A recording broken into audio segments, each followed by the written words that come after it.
Right now, as you're reading this, there's a voice in your head.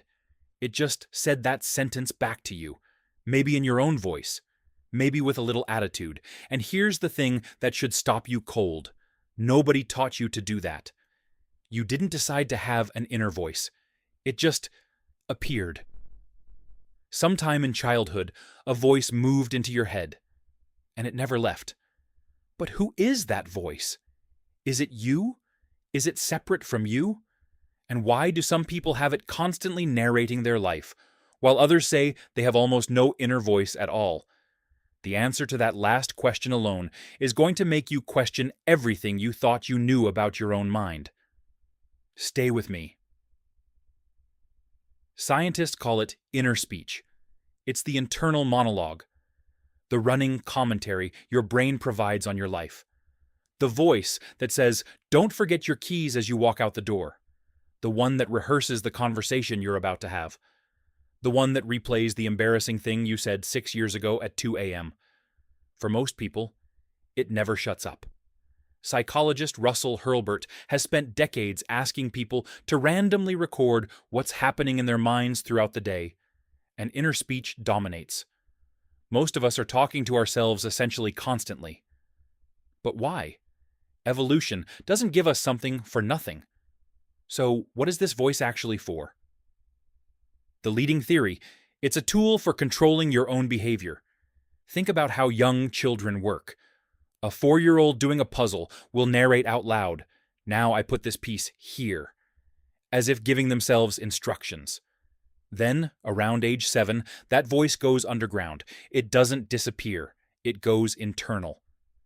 Psychologist Lev Vygotsky called this the internalization of speech.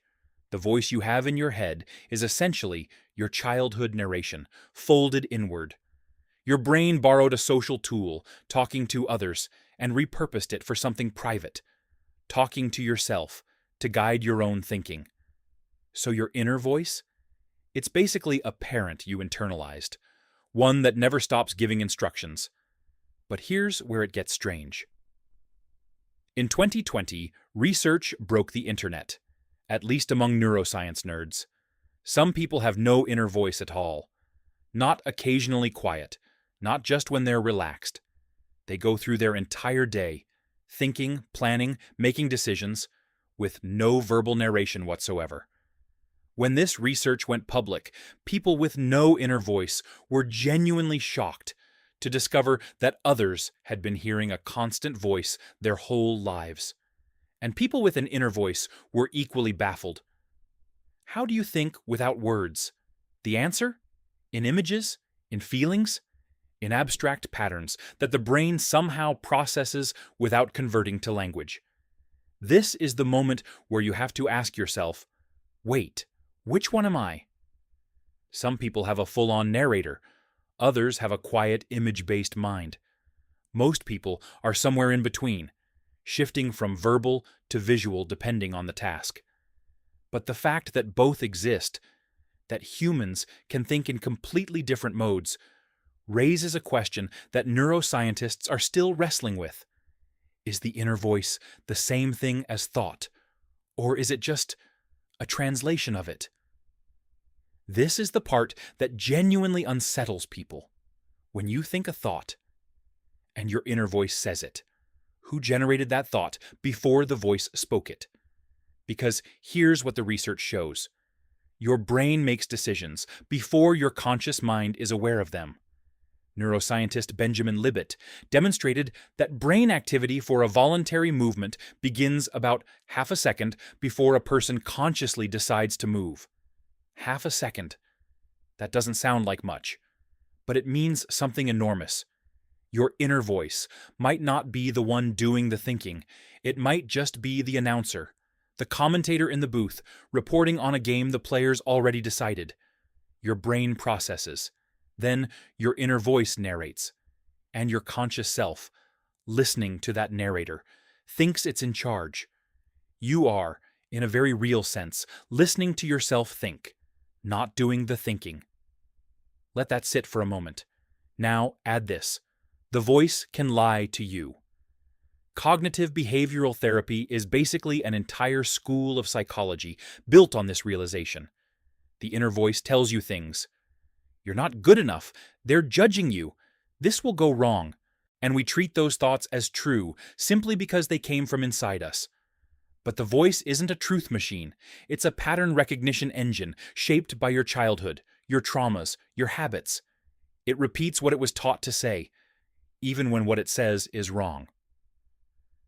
You know the thing where you're lying in bed, trying to sleep.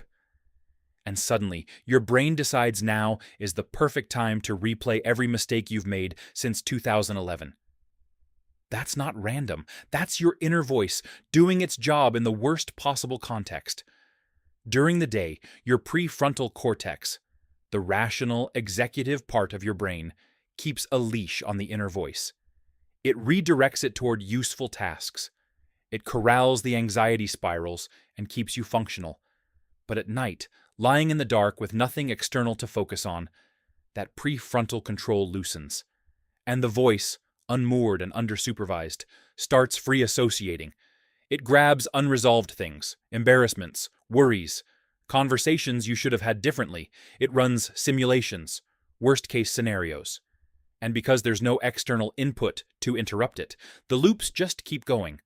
This is also why distraction works so well at night. The inner voice needs input. Give it a podcast, a book, something external to process, and it pivots away from the spiral. It was never in love with the anxiety. It just needed something to do. The voice is relentless, but it's also lazy. Point it at something interesting, and it follows. Here's something that reframes every conversation about mental health.